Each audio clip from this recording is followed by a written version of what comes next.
Imaginez tenir entre vos mains un livre qui renferme un secret si explosif que ceux qui ont osé le révéler l'ont payé de leur vie. Il ne s'agit pas seulement d'une œuvre ancienne, mais d'un document capable d'ébranler les fondements de l'une des plus grandes croyances de l'humanité et de réécrire des pages entières de l'histoire. Lorsqu'elle est apparue pour la première fois, elle n'a pas seulement été ignorée, elle a été interdite et condamnée par le Vatican lui-même. Nous parlons de l'Évangile de Barnabas, un texte qui a passé des siècles caché, persécuté et même falsifié pour discréditer son message. Mais de mystérieuses copies sont apparues en Turquie et à Chypre, et ce qu'elles révèlent est complètement différent de ce qui a été présenté au monde. Aujourd'hui, vous découvrirez la vérité derrière cet évangile perdu. Ce sera l'une des histoires les plus marquantes que nous ayons jamais partagées. Vous regardez la télévision sur une histoire religieuse. Pour ne rater aucune découverte comme celle-ci, abonnez-vous à la chaîne, laissez un like et dites-nous dans les commentaires de quel pays vous nous suivez. Si vous êtes prêts, commençons. Aujourd'hui, 4 évangiles sont officiellement reconnus, Matthieu, Marc, Luc et Jean. Mais l'histoire garde un détail crucial. Après Pâques, surtout dans les premiers siècles, des dizaines d'évangiles différents circulaient. Certains répétaient des versions similaires, d'autres racontaient cependant des histoires radicalement opposées. L'évangile de Barnabas était l'un de ces textes. Selon certaines informations, il a présenté un récit qui défiait tout ce que l'on croyait jusque-là. Il déclara qu'Issa n'était pas le Fils de Dieu, qu'il n'avait pas été crucifié et qu'un nouveau prophète viendrait après lui. Arrêtez-vous un instant et réfléchissez. Si un document comme celui-ci a réellement existé au premier jour du christianisme, il ne s'agit pas d'une simple divergence d'opinion. C'est une menace directe pour le fondement même de la foi. Au fil des siècles, les systèmes de pouvoir ont toujours réagi de la même manière face aux menaces, détruire, cacher ou disqualifier. Le texte original a disparu. Plus tard, une fausse version est apparue, attribuée au même nom, pour brouiller et discréditer le message. L'objectif n'était pas seulement de cacher la vérité, mais aussi de contrôler la façon dont les gens la verraient. Et il y a un détail qui intrigue, la version de l'évangile de Barnabas que nous connaissons aujourd'hui est écrite en italien. Cela soulève une question troublante, Barnabas, qui vivait au 1er siècle, parlait-il italien? Bien sûr. La langue qu'il utilisait était probablement l'araméen. Alors où est l'original? Si ce que nous avons n'est qu'une traduction, pourquoi n'y a-t-il aucune trace du texte original? Il n'y a pas de réponse claire. Ce qui circule aujourd'hui sous le nom de Barnabas ne peut être confirmé comme authentique. Même s'il s'agit d'une traduction, il n'existe aucun manuscrit original connu. Cela crée de la méfiance et peut conduire les gens à des conclusions erronées. Cependant, les recherches et les théories suggèrent que le véritable texte n'a peut-être pas été complètement perdu. Peut-être est-il caché, gardé sous clé par ceux qui craignent son pouvoir. Et c'est là que l'histoire devient encore plus fascinante. Ce n'est pas seulement un vieux livre. Il existe des rapports reliant cet évangile à des fouilles secrètes en Turquie, à des opérations nocturnes à Chypre, à des documents qui apparaissent et disparaissent mystérieusement, et même à des morts suspectes. Qui est derrière tout cela? Qui était Barnabas? Était-il vraiment l'un des plus proches disciples d'Issa? Ou un nom effacé de l'histoire par des intérêts obscurs? Pour répondre à ces questions, il faut d'abord comprendre qui était cet homme. Pour beaucoup, Barnabas n'est qu'un nom lointain, mais pour les premiers chrétiens, il était une figure centrale. Son vrai nom était Joseph, mais on lui a donné le titre Barnabas, qui signifie « fils d'exhortation » ou « celui qui encourage ». Ce détail nous donne déjà un indice sur son personnage, un homme qui a inspiré et rassembleur. Né à Chypre, dans une famille juive de la tribu de Lévi, il a grandi à l'ombre de l'Empire romain, dans une région où se croisaient les routes commerciales et les croyances. Barnabas fut l'un des premiers à adopter le message d'Issa. Des sources anciennes le mentionnent parmi les premiers adeptes et, une fois converti, il ne regarda plus en arrière. Pour sa foi, il a quitté Chypre, a voyagé vers des pays lointains et a consacré sa vie à propager ce qu'il croyait. Mais Barnabas n'était pas un simple disciple. C'était un leader, un médiateur, quelqu'un qui renforçait la communauté et aidait à propager la foi. Même dans les annales chrétiennes actuelles, son importance est reconnue. Il y a cependant un point crucial, toutes les sources ne le décrivent pas de la même manière. Pour certains, il était un apôtre. Pour d'autres, il ne faisait pas partie des 12, mais était parmi leurs plus proches disciples. Ce que nous savons avec certitude, c'est que Barnabas a vécu avec Issa, a entendu directement ses enseignements et a été témoin de son message. Cela le distingue de la plupart des auteurs d'évangiles que nous connaissons aujourd'hui, écrits par des générations ultérieures qui n'ont jamais rencontré Issa personnellement. Si un texte authentique de Barnabas existait réellement, il ne s'agirait pas d'un simple récit parmi d'autres. Ce serait un témoignage direct, une source première d'une valeur inestimable, bien plus pertinente que les évangiles actuels. L'un des moments décisifs de la vie de Barnabas fut sa rencontre et son désaccord ultérieur avec Paul. Ce nom est fondamental pour comprendre le christianisme tel que nous le connaissons aujourd'hui. Paul est l'une des figures les plus influentes de l'histoire chrétienne, mais il y a quelque chose de curieux, Barnabas et Paul ont travaillé ensemble au début. Ils voyageaient, prêchaient dans les mêmes villes et diffusaient le message d'Issa. Jusqu'à ce que quelque chose change. Un conflit profond les séparait, et il ne s'agissait pas d'un simple désaccord personnel. Selon certains témoignages, le désaccord portait sur l'essence même de la foi, qui était réellement Issa et comment son message devait être interprété. Imaginez, deux hommes qui partageaient la même mission et qui suivent désormais des chemins opposés. D'un côté, Paul, de l'autre, Barnabas. Et l'histoire nous montre que le christianisme qui a prévalu était celui façonné par Paul, une version adaptée au monde païen romain pour faciliter son expansion. Nous approfondirons bientôt cette question, mais pour l'instant, revenons au chemin de Barnabas. Il n'existe aucune trace précise de la fin de sa vie, mais on sait qu'il a continué à prêcher le message d'Issa pendant une période d'intense persécution romaine. Selon la version la plus répandue, il serait retourné à Chypre, où il aurait été tué pour avoir répandu sa foi. Certains rapports suggèrent qu'il a été réduit au silence parce qu'il représentait une menace. Mais quelque chose d'intrigant s'est produit plus tard. Paulo, qui avait été à ses côtés, a désormais suivi un tout autre chemin. Et c'est là que l'histoire devient encore plus sombre. La rédemption par le sacrifice, l'idée que Jésus est mort pour les péchés de l'humanité, tout cela a été systématisé par Paul. Barnabas, à son tour, disparut des récits dominants. Sa voix a été réduite au silence, son évangile a été enterré et son message, qui insistait sur l'unité absolue de Dieu et la pureté des enseignements d'Issa, a été voué à l'oubli. Mais pourquoi Paul a-t-il eu autant de succès? Pourquoi ces idées ont-elles prévalu alors que celles de Barnabas ont été supprimées? La réponse réside dans le contexte historique. Paul a non seulement réinterprété le message d'Issa, mais il l'a adapté à un public beaucoup plus large, les gentils. Tandis que les premiers disciples de Barnabas et d'Issa prêchaient aux communautés juives, Paul emmena le christianisme hors de Palestine, au cœur de l'Empire romain. Il parlait grec, comprenait la philosophie hellénistique, connaissait les traditions païennes et savait traduire les concepts spirituels dans une langue que les Romains pouvaient accepter. Et Rome, à ce moment-là, avait besoin d'un nouveau récit. L'Empire était en crise. Les anciennes religions polythéistes ne répondaient plus aux angoisses existentielles d'un monde en mutation. Le culte de l'empereur, bien qu'encore fort, n'offrait aucune réponse à la mort, à la souffrance ou à la recherche de sens. Paul proposait quelque chose de différent.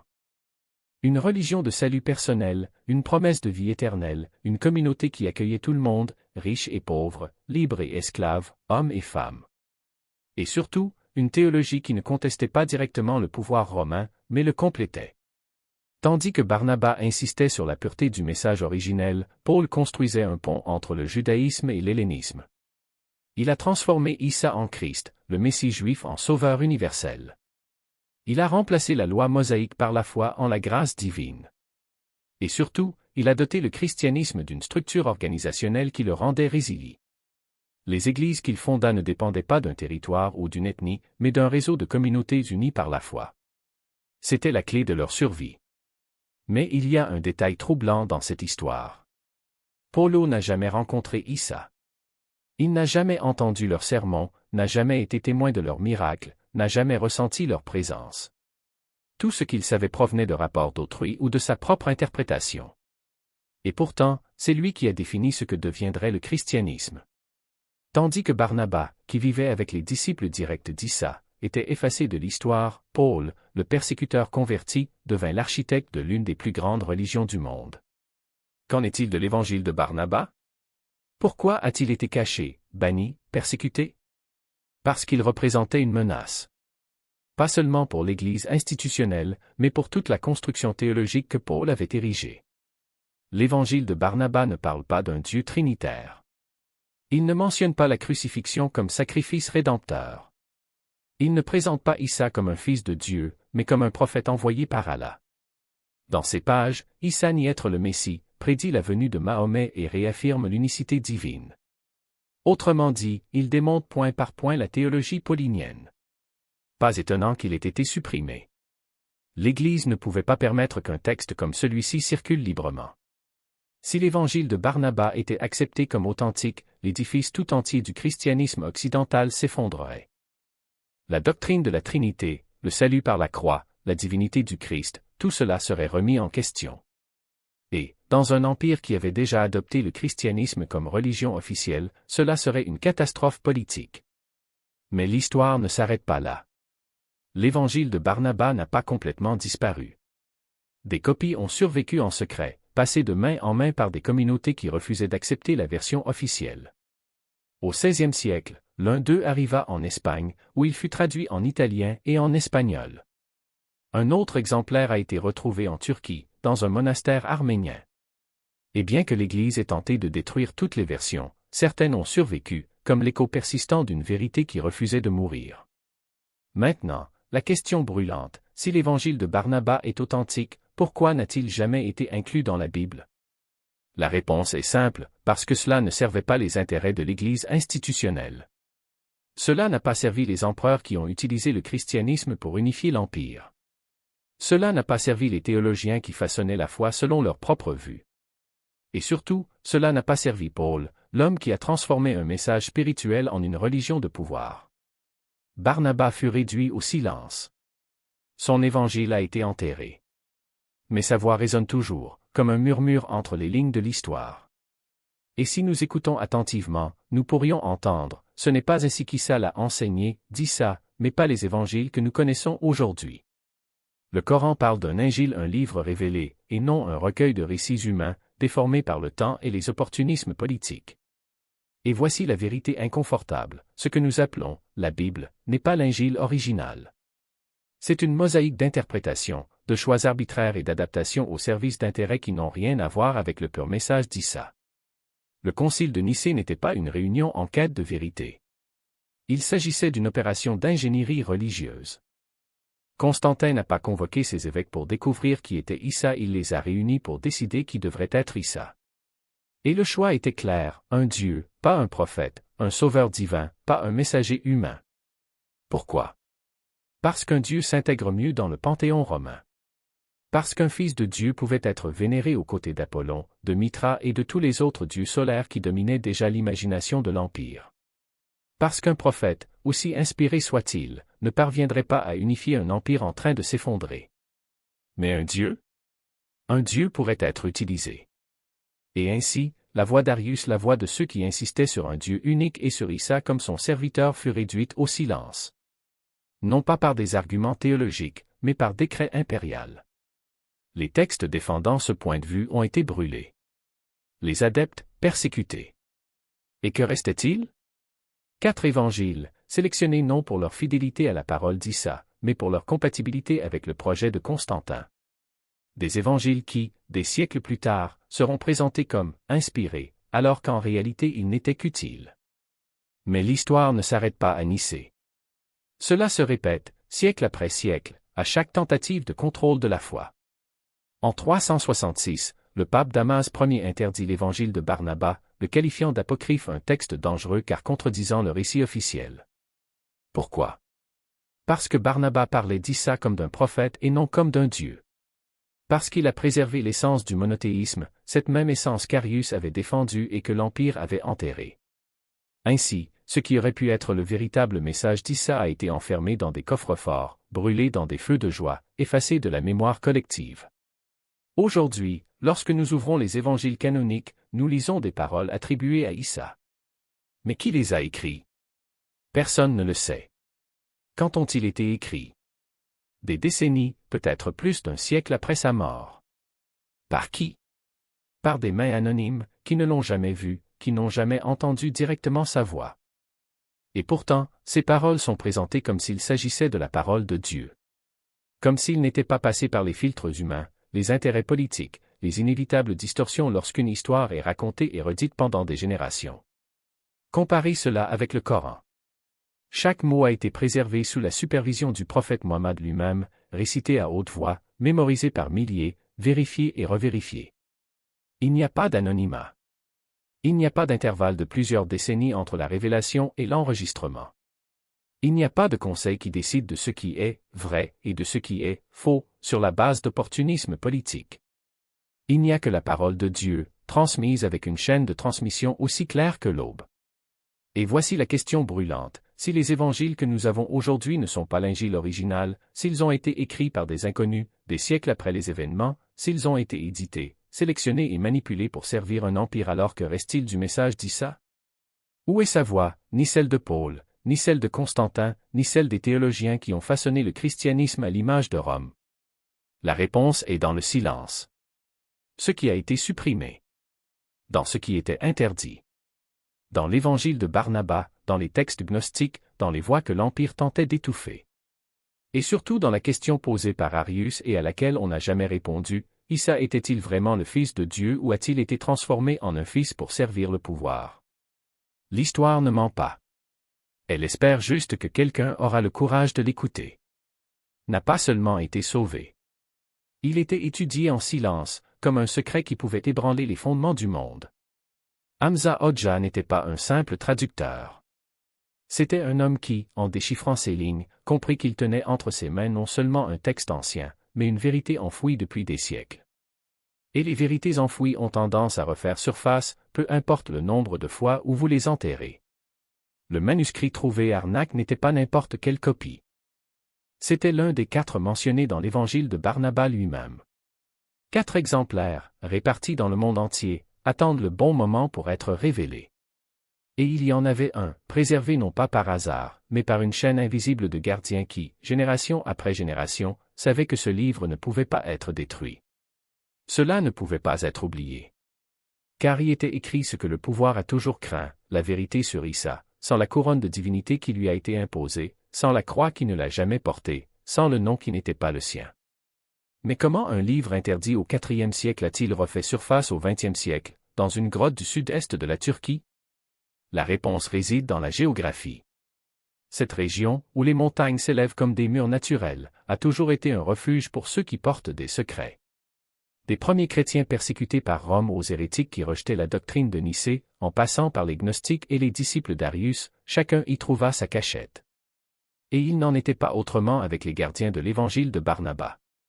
Ils savaient que tant que le livre resterait caché, la vérité survivrait. Même si le monde qualifiait cela d'hérésie. La traduction de Hamza Hodja n'était pas seulement un travail académique. C'était un acte de résistance. Chaque mot qu'il déchiffrait confirmait ce que les puissants savaient depuis toujours, que le christianisme, tel que nous le connaissons, est une construction politique. Que la divinité du Christ n'était pas une révélation, mais une décision prise lors d'un concile où les évêques étaient contraints, les textes brûlés et les voix réduites au silence. Et que, quelque part, il y a toujours une version différente de l'histoire, une version qui ne servait pas les empereurs, les papes ou les théologiens, mais seulement la vérité. L'évangile de Barnabas ne nie pas les miracles d'Issa. Il ne nie pas sa sagesse, sa compassion, son rôle de messager. Ce qu'il nie, c'est l'idée qu'un homme puisse être Dieu. Et c'est ce déni qui le rend dangereux. Car si Issa n'est pas divin, alors l'Église n'est pas son représentant sur terre. Si Issa n'a pas été crucifié, alors la rédemption ne dépend pas d'un sacrifice qui n'a jamais eu lieu. Si Issa a annoncé Ahmad et non un Saint-Esprit, abstrait, alors l'islam n'est pas une rupture mais une continuation. Et si tout cela est vrai, que reste-t-il du christianisme tel que nous le connaissons? La question n'est pas de savoir si l'évangile de Barnabas est authentique. La question est, pourquoi était-il si craint? Pourquoi, au lieu d'être réfuté par des arguments, a-t-il été interdit, persécuté, effacé de l'histoire? Les livres ne sont pas brûlés pour avoir menti.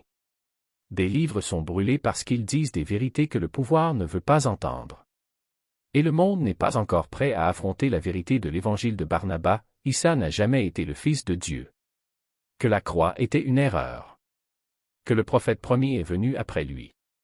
Et qu'en fin de compte, la religion n'est pas une question de dogme, c'est une question de justice. Hamza Hodja le savait. Par conséquent, une fois la traduction terminée, il ne l'a pas publiée. Il ne l'a pas vendue. Il ne l'a pas utilisée pour la gloire ou la fortune. Il la gardait, comme quelqu'un qui garde une bombe prête à exploser.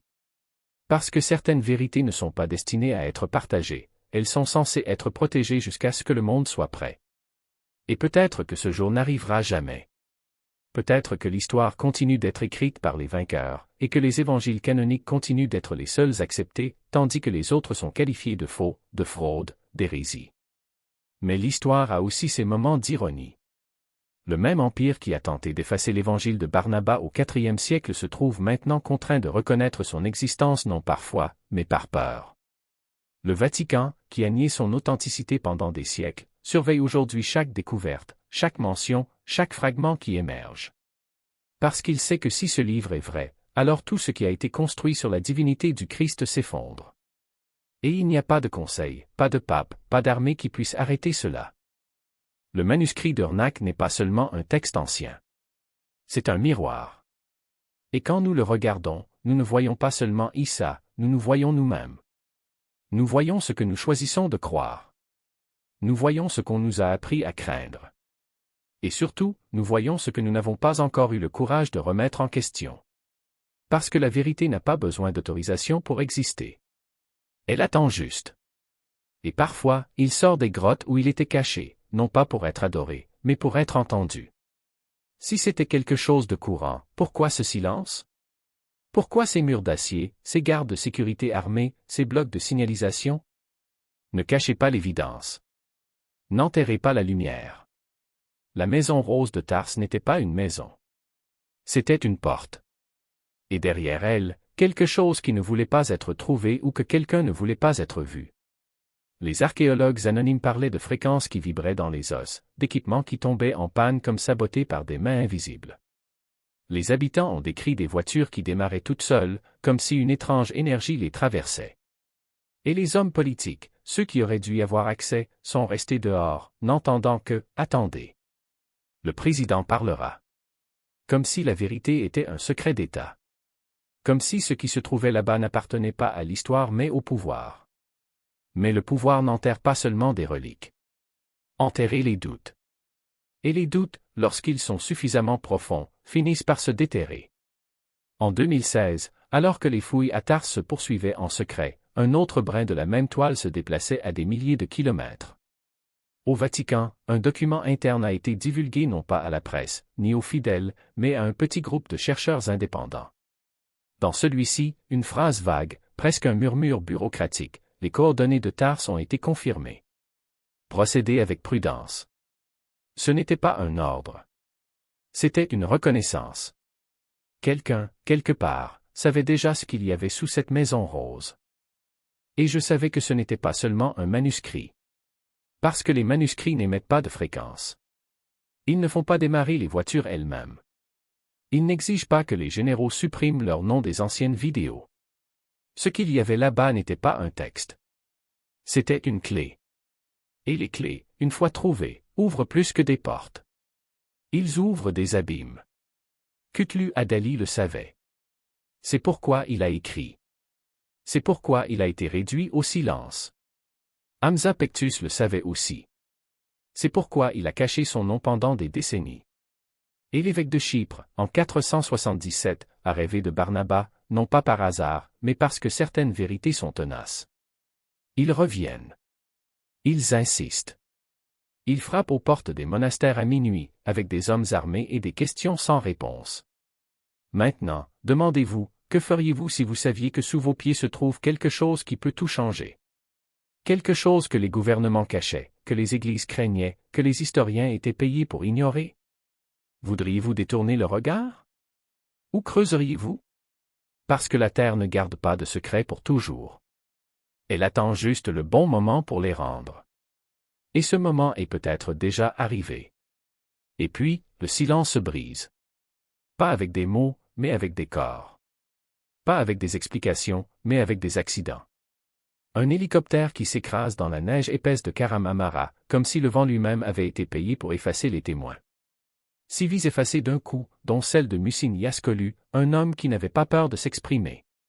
Un homme qui, quelques jours auparavant, avait montré quelque chose à quelqu'un. Quelque chose qui brûlait les yeux. Quelque chose qui, selon lui, portait une malédiction, tous ceux qui l'ont vu sont morts. Croyez-vous aux coïncidences? Dans des coïncidences qui se répètent comme un motif? Parce qu'il n'y a pas de place pour eux ici. Ici, chaque pièce s'emboîte avec une précision chirurgicale. Un texte interdit. 4 exemplaires répartis dans le monde. L'un d'eux en Israël, entre les mains d'une femme qui, après l'avoir lu, abandonne tout ce qu'elle savait. Un autre, dans la péninsule arabique, peut être enfoui sous des sables qui contiennent plus que de l'or. Un tiers dans le nord de l'Irak, où la guerre ne s'arrête jamais. Et le dernier, à Tars, où la terre a craché quelque chose qui a poussé un président à se rendre au Vatican sans prévenir. Et maintenant, le détail manquant, les objets sacrés. Les psaumes de David, écrits en araméen, la langue que parlait Jésus. Les 10 commandements, gravés sur cuivre par Aaron, et non sur pierre, comme on nous l'a enseigné. Des reliques qui valent plus que des empires. Cela peut réécrire l'histoire. Cela peut faire s'agenouiller les rois et faire trembler les églises. Et celui qui les cherche meurt. Mais pourquoi? Qu'y a-t-il de si dangereux dans ces textes?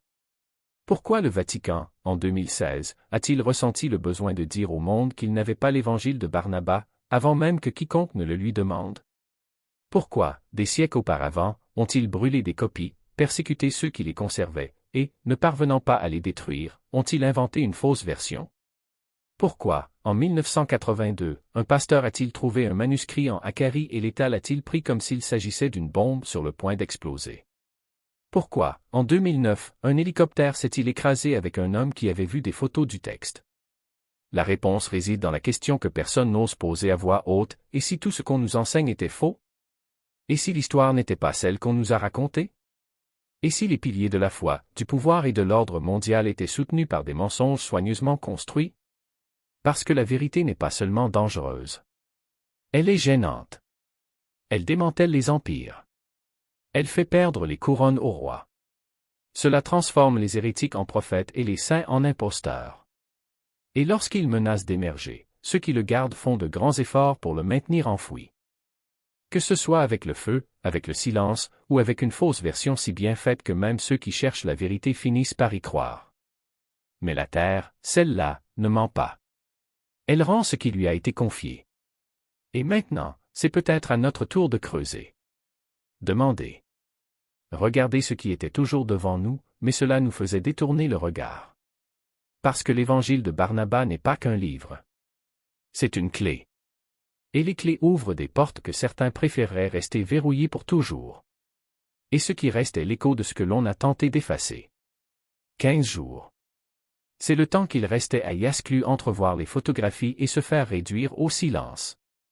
15 jours pour réfléchir au poids de ce que j'avais découvert, pour mesurer le risque de chaque mot que je ne disais pas, de chaque regard que je détournais. L'hélicoptère s'est écrasé dans une tempête, mais le GPS, ce détail gênant, était désactivé. Coïncidence? Ou un avertissement aussi clair que la traînée de sang qui accompagne ce livre depuis le 1er siècle? A demandé Kutlu Adali. Il a été tué. Victoria Rubin l'a vu. Elle a été attaquée. Hamza Hodge a traduit. Il devait vivre dans l'anonymat. Les archéologues ont parlé. Leur voix était déformée. Yasklu a regardé les images. Il est mort. Ce ne sont pas des accidents. Ce sont les maillons d'une chaîne qui refusent de se briser. Chaque mort, chaque silence forcé, chaque enquête menée sans réponse est un témoignage silencieux que la vérité ne se plie pas, même lorsqu'on essaie de la plier par le feu, par le mensonge ou par le poids d'une autorité qui préfère l'obscurité à la lumière. Et puis il y a les découvertes. 2, à des moments différents, comme si la terre elle-même insistait pour restituer ce qui lui avait été confié. En 477 après J.C., l'évêque Antimio trouve un tombeau à Chypre et à l'intérieur un texte manuscrit. En 1983, un berger à Akari Uluder, en Turquie, a perdu un mouton et, en le recherchant, est tombé sur une tombe ancienne. Qu'ont-ils trouvé tous les deux? Le même livre. Même histoire. La même vérité qui, des siècles plus tard, ébranle encore les fondements des religions construites sur des versions soigneusement éditées. Parce que l'évangile de Barnabas n'est pas qu'un manuscrit. C'est un tremblement de terre théologique. Si ces pages sont authentiques, la divinité d'Issa s'effondre. La croix cesse d'être un symbole de rédemption et devient une erreur historique. La résurrection, un mythe. Pour le Vatican, ce serait la fin d'un récit ancien. Pour le judaïsme, une révolution dans les Écritures. Pour l'islam, confirmation que Mahomet a été annoncé, qu'Issa n'est pas mort sur la croix, que le message est un Dieu unique, une lignée de prophètes, une foi qui transcende les divisions. Et c'est justement cette unité qui fait peur. Parce qu'une telle vérité ne se contente pas d'être lue, elle demande à être vécue. Elle brise les frontières, remet en question les dogmes, défie les pouvoirs. C'est pourquoi, au fil des siècles, ils ont tenté de l'effacer. En 366, elle fut interdite. Au XVe siècle, brûlée. En 1984, Hamza Hodja le traduisit et fut contraint de se cacher. En 1996, 13 hommes armés ont fait irruption la nuit dans une bibliothèque à Chypre. En 2009, Yasklu a vu les photos. En 2016, même le gouverneur a interdit les fouilles à Tars. Erdogan est allé au Vatican. Aucune explication n'a été donnée. Mais la vérité n'a pas besoin d'explication. Elle persiste, comme l'eau qui se ferait un chemin entre les pierres, comme une graine qui germe même sous le béton. Elle est dans les tombeaux oubliés, dans les histoires murmurées, entre les mains de ceux qui, malgré tout, osent encore le demander. Et aussi longtemps qu'il y aura quelqu'un prêt à creuser, à douter, à chercher, il restera là intact, indompté, attendant le moment où le monde sera enfin prêt à l'entendre.